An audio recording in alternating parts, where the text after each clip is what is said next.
Hello, guys. Good evening, guys. Good evening, guys. Welcome to another episode of Xah Talk Show. We are going to do some F Sharp learning, coding, programming language F Sharp, supreme functional programming. Okay, here's my keyboard, Ultimate Hacking Keyboard, UHK80. This is my Huliang HP640 drawing tablet. Fantastic. This is my Nulia trackball. I have review on them on YouTube for each one of them. Just search for it, you'll find it. And this, I had a introduction. This is Svalboard, board, SVALBOARD, SVALBOARD, Svalboard board. Fantastic. I haven't used it yet, but I want to give a shout out.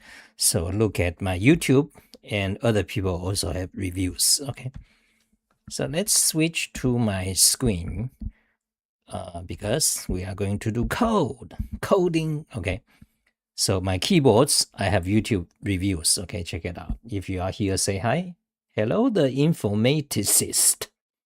If you are not here, watch at 1.5 speed. Now, this video is probably not useful to you, okay? For those of you, whoever, if you want to learn F Sharp, the supreme functional programming language, there are lots of tutorials out there focused, and they do much better job. Meanwhile, I'm just writing my learning notes, and meanwhile have a little bit fun with this drink, okay? The quality of a good life. What is this? Kahlua. Rich people's drink. Ooh. Okay, I'm just have some fun. Okay. Is one shot. This Kahlua is rum coffee liquor. Have you ever had it? Informaticist.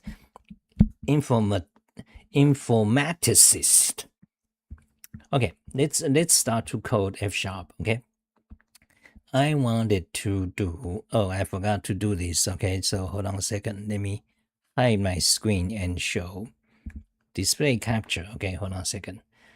Let's go to my to-do pictures in case I have some personal information. If not, that's good. Okay, I don't think I do. Okay, so let's see. Yeah, the personal information. Well, let's go back. Close that. Let's go. Okay, hold on a second. Do you know what I'm doing? No, you don't, but I will show you in a bit. Okay, move that there. Okay, did we move it? Yes. Okay, open it. That's good. Okay, so close, and let's turn back on my screen so you can see me again. So today's talk show, I'm going to code my my F Sharp learning notes. Okay, now I got my hands sticky because of the drink, so I need to clean my hands.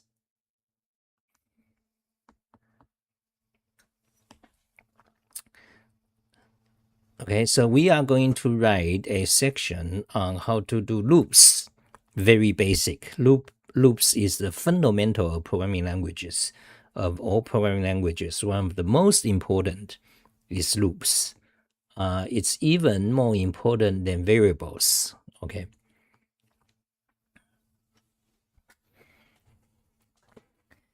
Okay, I think we can have another shot. Then I need to like clean my hands.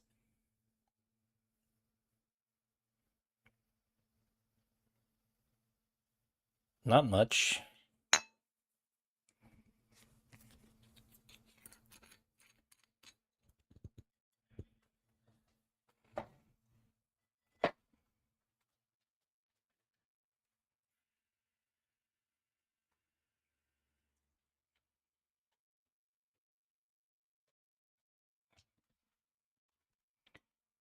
Okay, you need to do something. We can't just like drink. Okay, let's start to code. It's delicious, fantastic. Where you from? So where are you based? Okay, so let's do. So let me show you. Let's go to desktop. So I have some of these notes I've prepared. Open it. So notes I have prepared. Now you can see. Open it. So you can see it here. Now it's too small. Yeah, it's kind of too small for you to see. But anyway, so that's the notes I have to do. Okay, so that's basically just the basic F sharp doing how to do a loop. Okay, and what I want to do is just to write my tutorial. Okay, so let's go to so first of all, let's create a new section here. So string number types.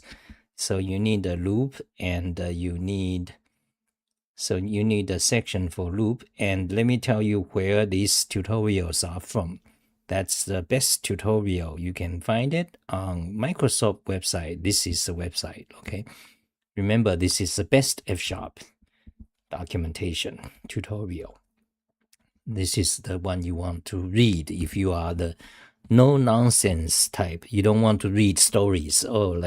Once upon a time, there's this programming and it's beautiful, and let me tell you how wonderful it is. You can make a lot of money, and first of all, you need to download, and let me tell you what to do, like a stupid storytelling style. Meanwhile, this F sharp documentation tutorial is to the point. Okay, no nonsense. That's what I like, and that's what my tutorials are like. So okay, so let's go. Okay, so let's okay, so first of all, go to my tutorial, open it, and the pink window shows all my command calls and the keystrokes you can see on the pink window. Okay, let's go search for panel, and I want to create a new section for loop, and there's something else. Loop, and okay, this is about JavaScript. This is about JavaScript. Yeah, this is about Wolfram language. Okay, so I just want some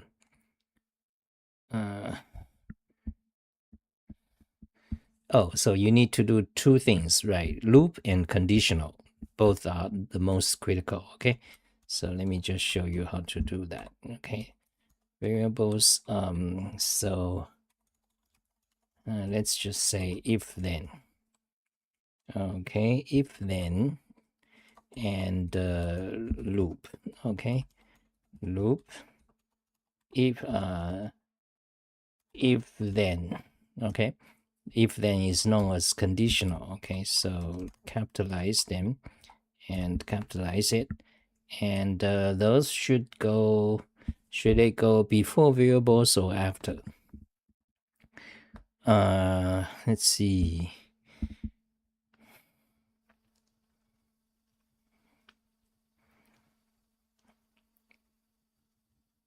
Let's put them after. Okay, so I believe so, because look at my Python tutorial. Let's see what I did.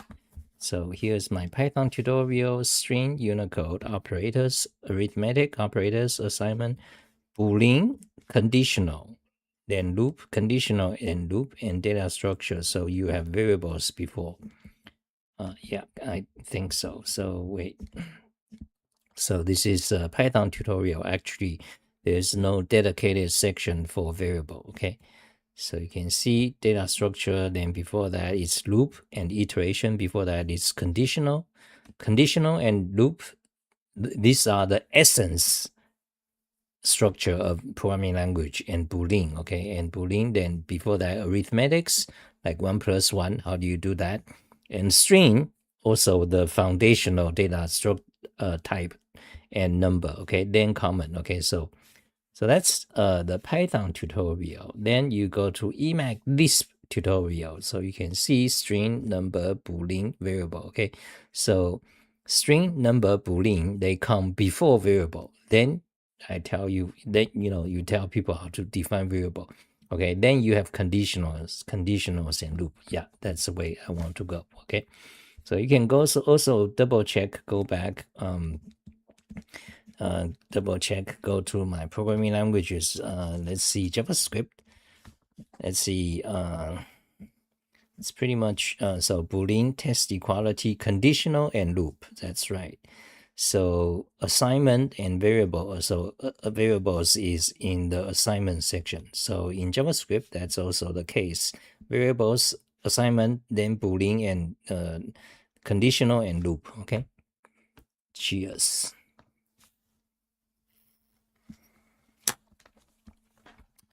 Fantastic.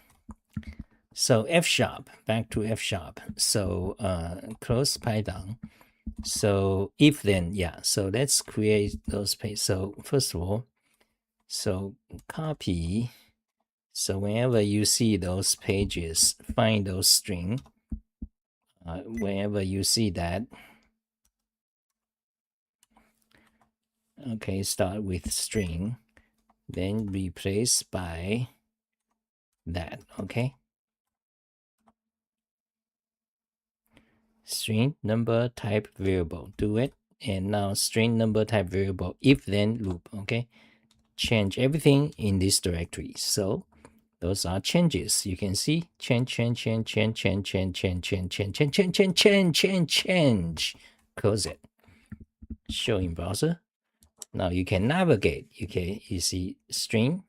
Go to string section. Go to number section. Go to type section. Go to variable section, and go to if then section, which is empty, which now we will create. Okay, just copy the variable and open the if then, paste it, save, close, save, close. What? Save, close. Okay. Open the loop, empty, paste it, save, close. Now open if then, modify the title. You can see my command name there. It's Xah HTML update title. So I just press, then if then.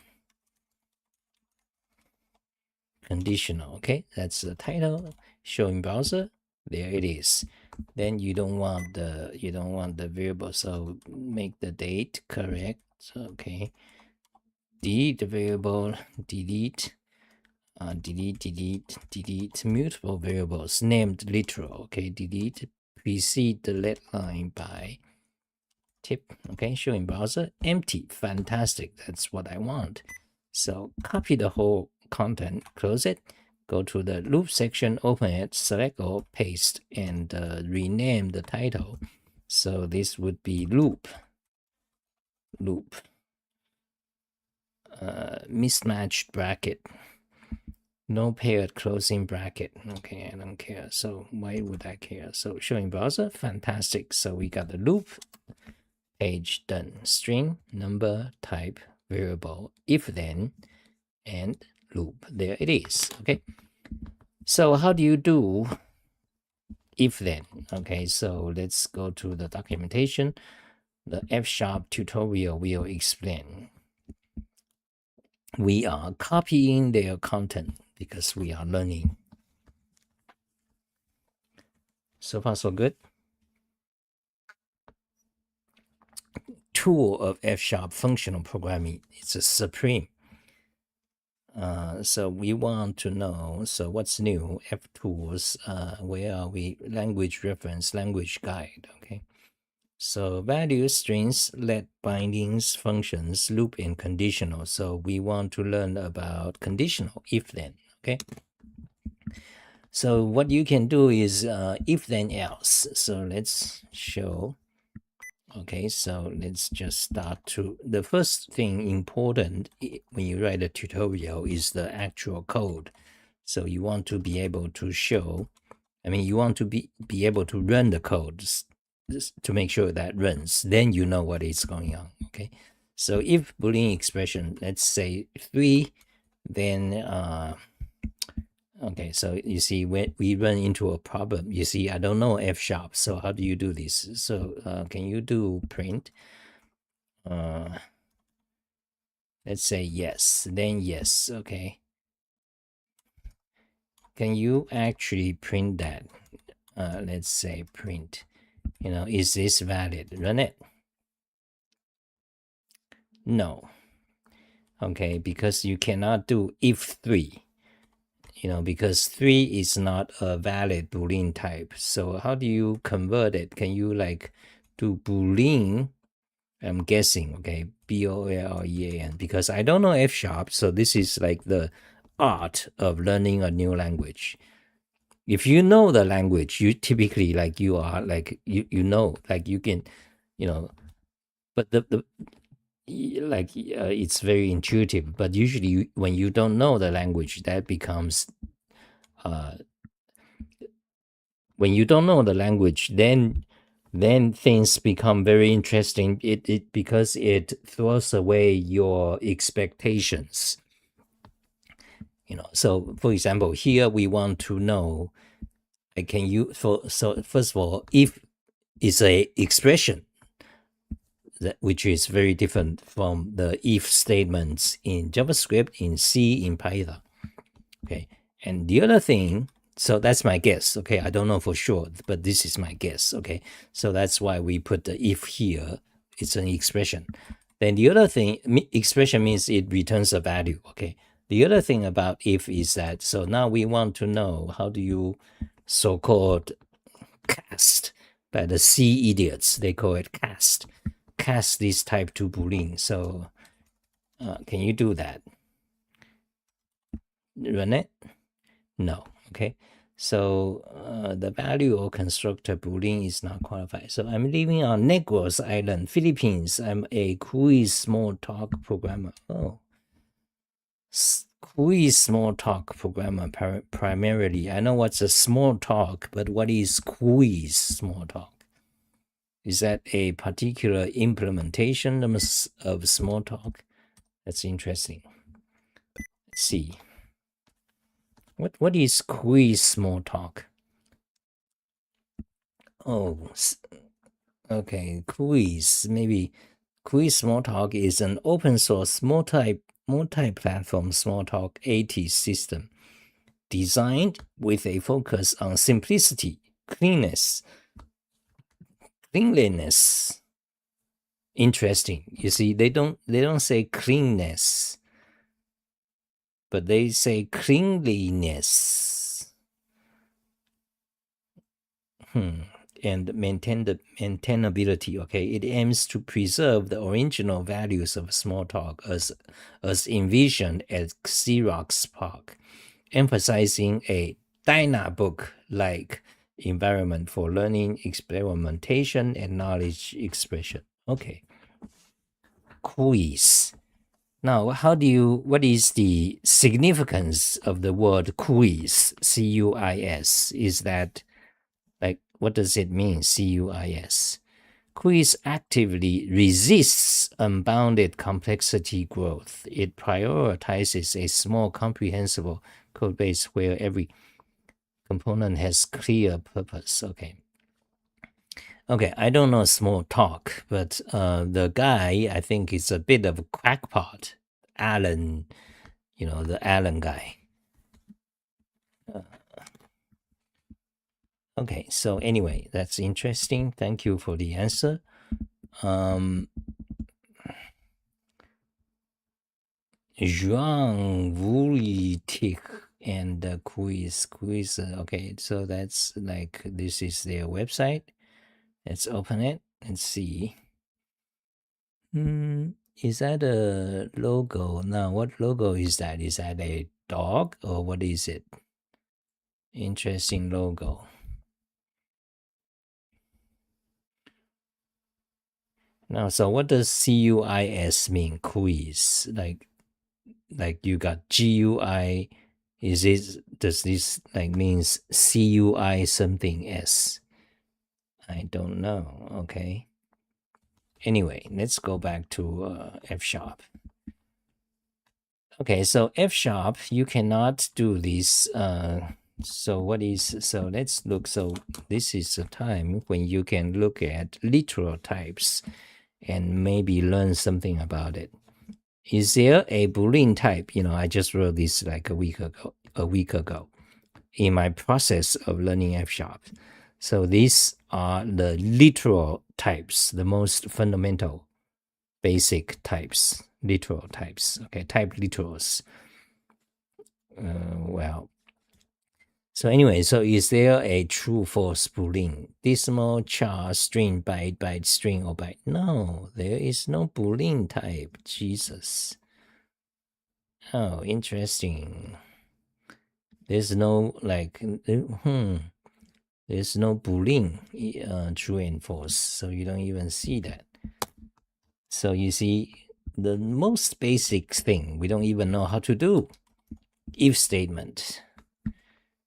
But if you can you say true? No, even if that is false, can you like capital true? No. Okay, so what is this? Error. The value of constructor true is not defined. Okay, so let's say true and run that. Standing error. This expression was expected to have type unit, but it has type string. Okay, so this, I know that the if expression type should be unit. Basically means unit means like nothing, like void. But we have strings, so what does it mean? So I don't know. So we stuck with the most basic thing. We stuck. Shit. So let's go back to the documentation. They have some examples here. Okay, so if you say, let's say, 3 less than 4, that's true, right? Run it.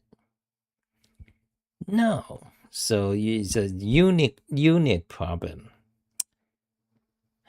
So how do they do it? We got a unit type incompatibility problem.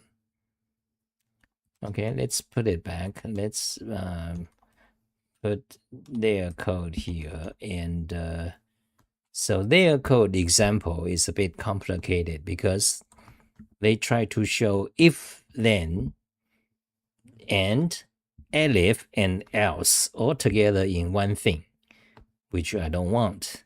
You want it, when you write a tutorial, you want it to be as simple as possible. So you want to only show the example of if then. Then a separate example for if then else. Then another separate example for if then and elif. Okay, elif, as far as I know, is a shortcut for then else.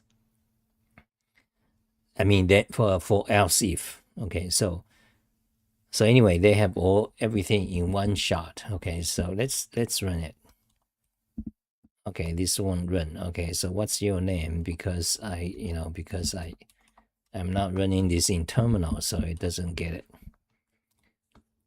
So complicated example. You see, they are trying to show multiple things about the if expression, but also they meanwhile also demonstrate the reading user input. So this is a very complex example. I don't want. So this would not be in my tutorial. So but their example is working. So we can separate it and see if we can make sense of the parts. Okay. So let's remove the whatever. So if then equals. So you see, another thing complicated is that they are defining a function, making things way more complicated. No good. Okay, so I just want to show a simple example of if else. Okay, if 3 equals to 4, then say that Like, can you even, how do you do that?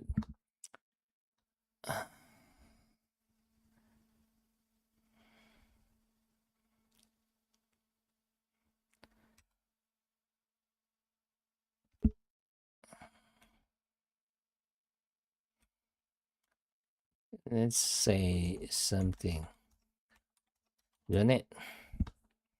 Okay, that runs, but is this like, can you do this? Run it? That also runs. Now, does that mean I can print it? So this is the expression, right? Print that. Okay, can you do this? Yes, it does. Okay, so let's say yes, and this part, let's say no. Okay, delete that. Run it. Fantastic. This is what I want. So this is the most simple example of showing if then else, but actually we don't want else. We just want can you even reduce it with just that? Run it? No. Yeah, so that's the problems. You see, this is an interesting thing when you learn a new language that you are not familiar with. So this is about, when you don't have the else part, then it returns a unit. The type of the whole expression must be a unit. But however, I have it a string. So how do I like fix it? I don't know. So that's an interesting thing. Okay. So that's but if you do have the else part, then this expression returns a string type. Okay. And that works. Okay, so put it back. And okay. Is this fun? Okay, I think this I'm not doing good because I shouldn't drink because now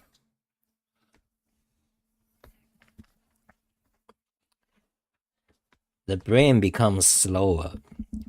So this is not, I'm not doing a good job of writing this tutorial. This tutorial about if then else statement in F sharp, actually it's quite interesting to learn because you see, if you are not familiar, if you don't have experience from Haskell or Camel, then this would be totally new. Even if you are a functional programmer, you see, I'm a functional programmer for like 30 years. I have tens of years of experience in Wolfram language and Lisp.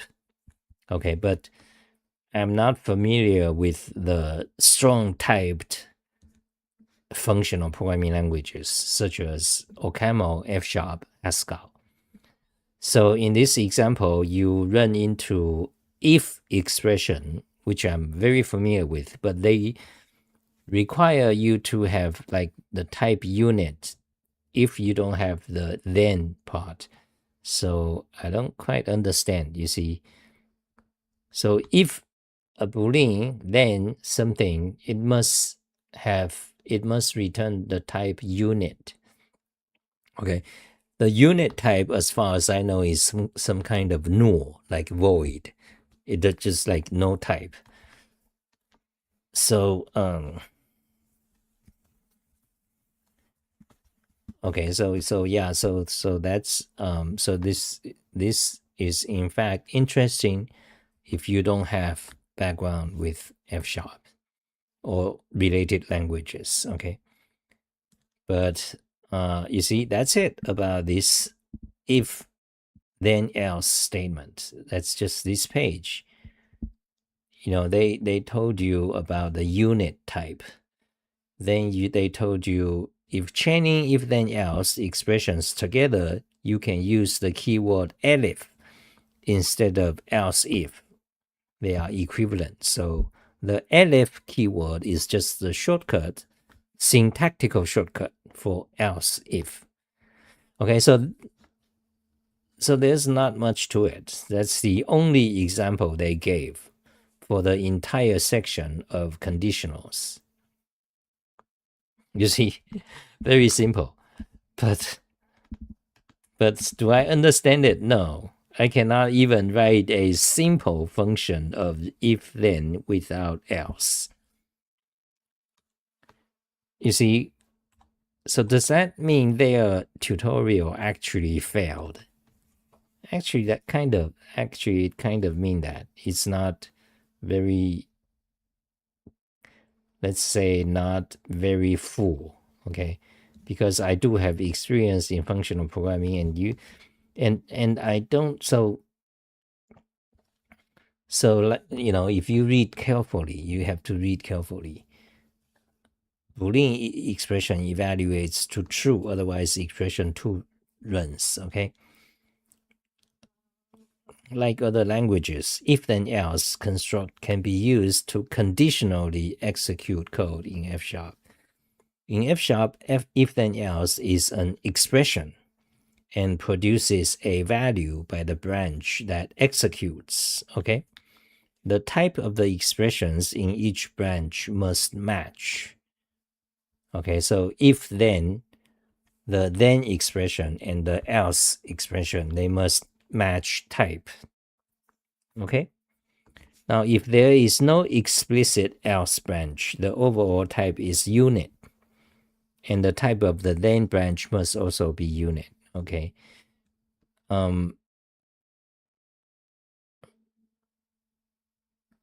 Okay, yeah, I understand. I understand what are you saying, but how do I make a if then without else? And I want it to print yes.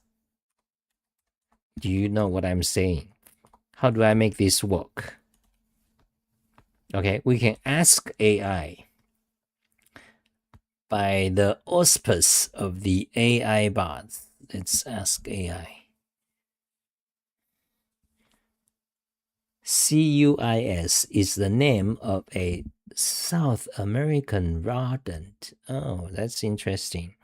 The name distinguishes it from squeak small talk. Oh, okay. That's interesting. Thank you.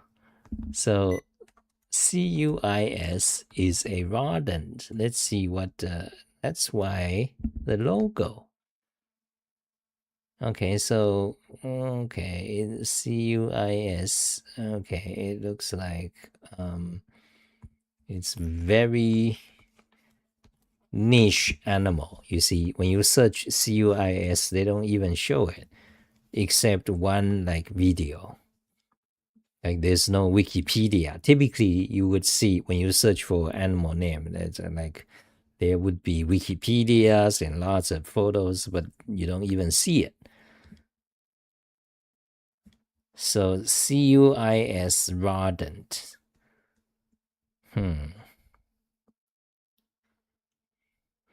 Conversational user interface design. So let's look for pictures. I want to know what kind of. Oh, so this is CUI. So this is like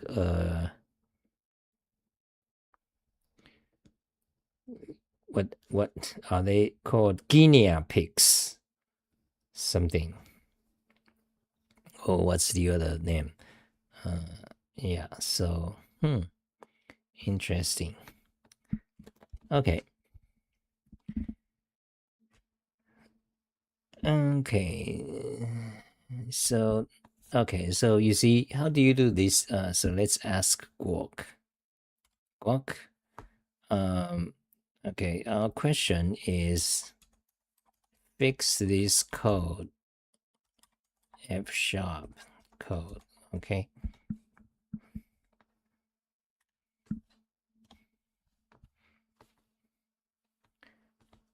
Okay, control scroll to magnify. Okay, good enough. Here's your fixed F sharp code with several correct versions. Pick the one that matches what you actually want. Okay, print string. If 3 equals to 4, then yes and else no. Okay, this one I understand because the return value, the return type is a string. They are in agreement. Okay. Now this one, if you really want unit, ignore the else clause.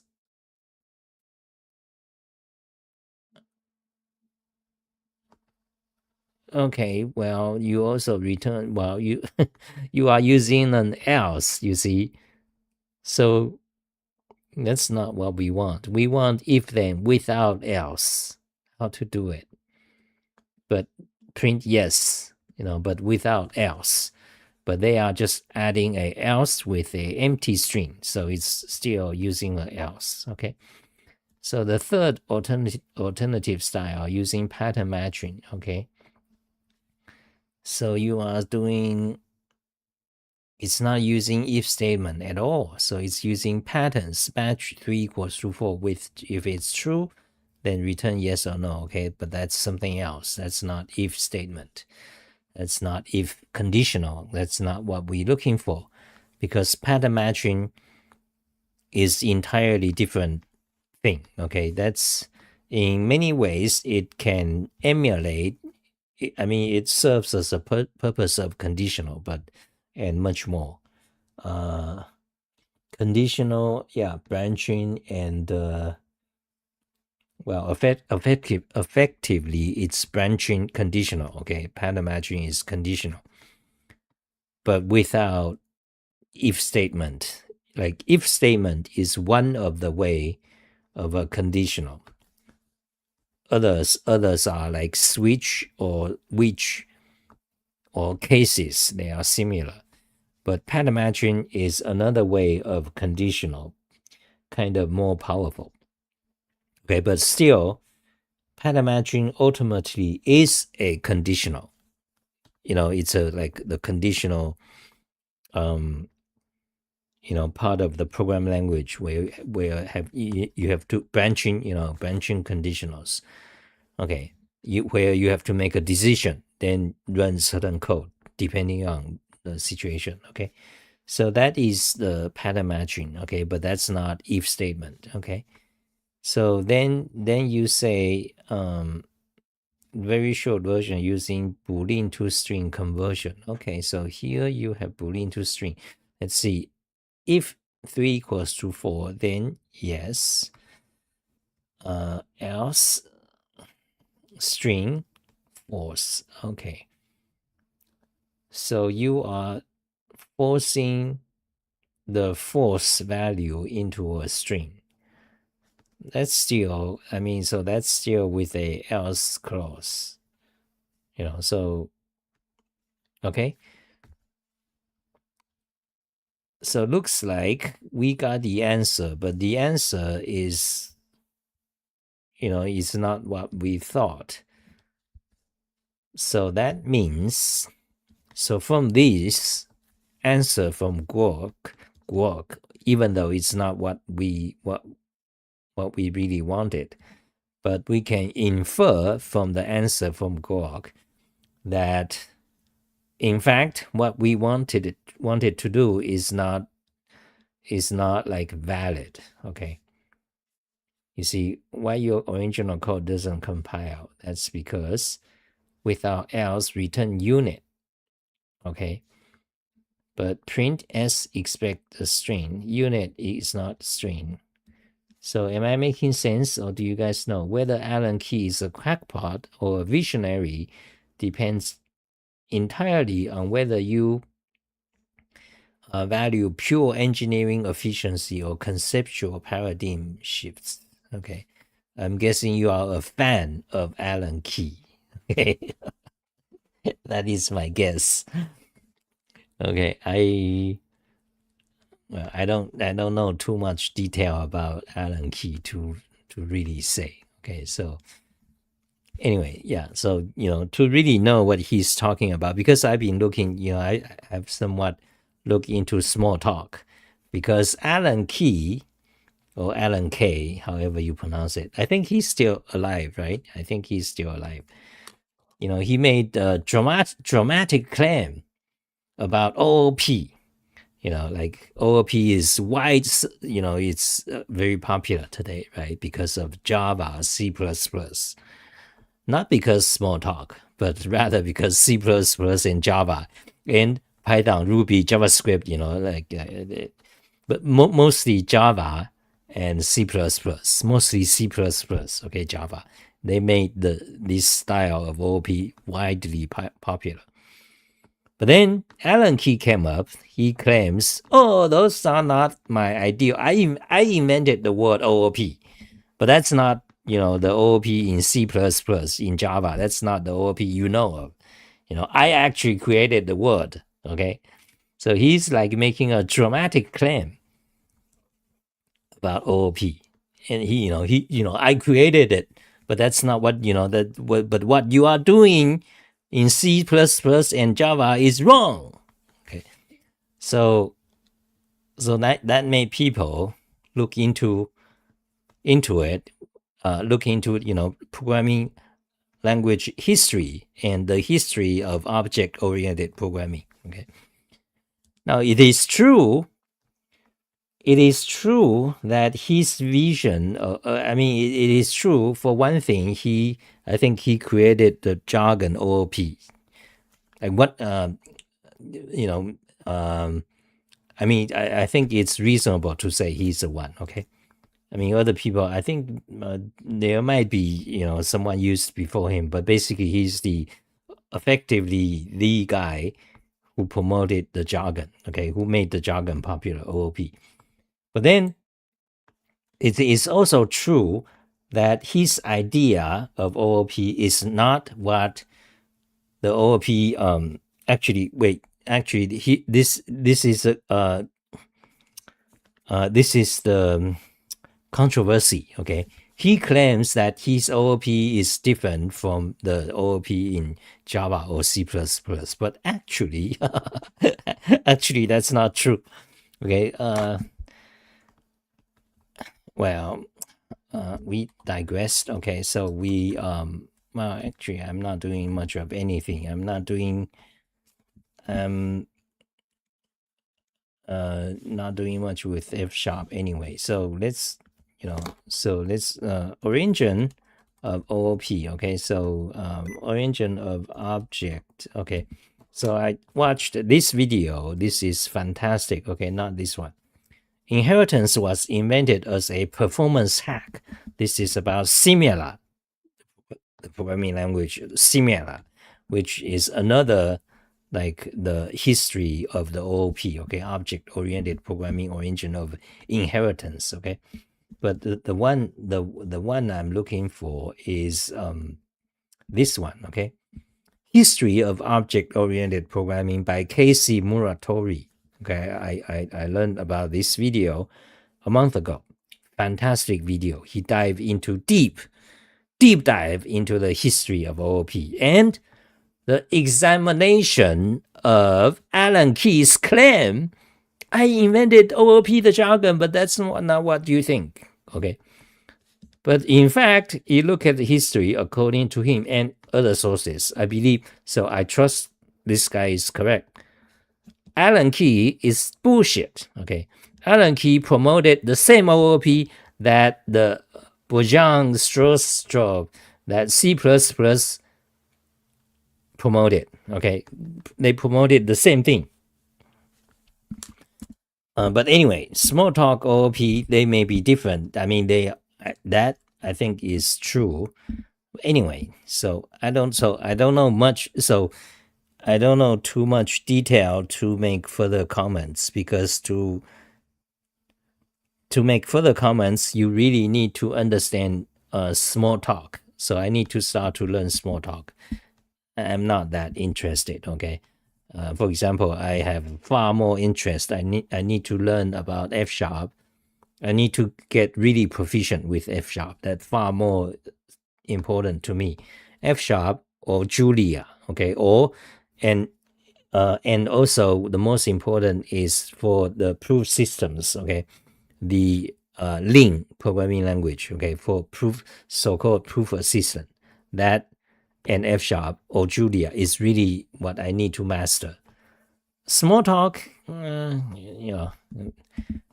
not, it's interesting as a programming language history research, but is not interesting to me at all. Like at all. There are, I would learn Prolog, which I don't know, more than before small talk, and also Erlang. I would want to learn about Erlang or its new modern versions like Elixir, then small talk. So small talk, so I don't really care that much. But to really make claims about the history of OOP and what Alan Key is talking about, you really need to dive into small talk. And also I learned, because I was talking about these things, someone on Twitter, was it you, who told me about, I don't think it's you, because he never mentioned CUIS small talk. Twitter, another small talk fan told me about, apparently small talk, they diversified. So today's small talk is actually the CPP, C++ small talk. They changed their idea of object to follow the mainstream C++ ones. So silly. So now you have the original small talk, kind of like. Yeah, okay. And also small talk, you got this kind of got a little code. I really truly hate codes because I'm interested in programming languages, right? So, people follow me and we debate about programming languages. Like today we were debating about jargons on array versus list versus map versus hash table versus dictionary. We were talking about that. So anyway, so then there are people would tell me about small talk. So have you learned small talk yet? Small talk, like there's like kind of code followers of small talk. Okay, so that's interesting. So KPTXX says Alan Kay's definition of OOP includes Lisp pre-CLOS. Really interesting. Emac Lisp is closest to what he meant. Really, I don't think so. Okay, anyway. Yeah, so anyway, you have to learn small talk, so I don't know small talk. Okay, I think that's it. Bye guys. Yeah, bye guys. Yeah, I think that's it. So I was trying to learn F sharp conditional if statement. Then we were trying to learn how to do loop in F sharp. Apparently, we didn't get into that. But just for if then else, it's very simple, but I don't fully understand it. You see, it's so simple. There's only like 2 screen documentation about it. But do I really understand it? No, because like, can I comfortably write a if then else anywhere in F sharp? No, because first of all, I know it's an expression, but how do you embed this in an expression? Like, another complexity is that F sharp began to follow the Python indentation. Fuck. Okay, in my opinion, that crippled F sharp significantly. And there's nothing you can do. You cannot they also support that the other traditional syntax, but basically they fucked it up. Okay, because you cannot turn this off. So anyway, do I understand if then else in F sharp? No, because it's an expression, right? That means you can embed that expression into somewhere like here, but this is not an example because they made it into a function. So anyway, so I don't know how to do it, and I don't fully understand what if then else. If you don't have else, the return type must be unit.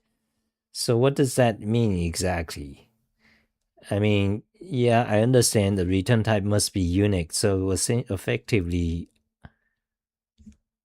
effectively that just means you never write if then without else, because you ask Guac, all they try to do is they just they just added an else, or they switched to the pattern matching, right? So what does it mean if you want to just have if then and have it return unit type? Like what does it in practice means? I don't know. So very simple thing. It turns out we haven't learned, which is very interesting. This is about programming languages. So for languages you are familiar with, let's say if you are learning Ruby from Python, or Perl, or Python from Ruby from Perl, similar, or from Java to C Sharp or C++, they are all similar. Then you don't have a problem. You can like right away, but when you are learning a language that's totally new, like for me, F# is like fairly new. Or if you are learning like Erlang or Smalltalk maybe, or then you don't get like even very simple things. Seems confusing. Okay, that's it. Bye guys. Bye.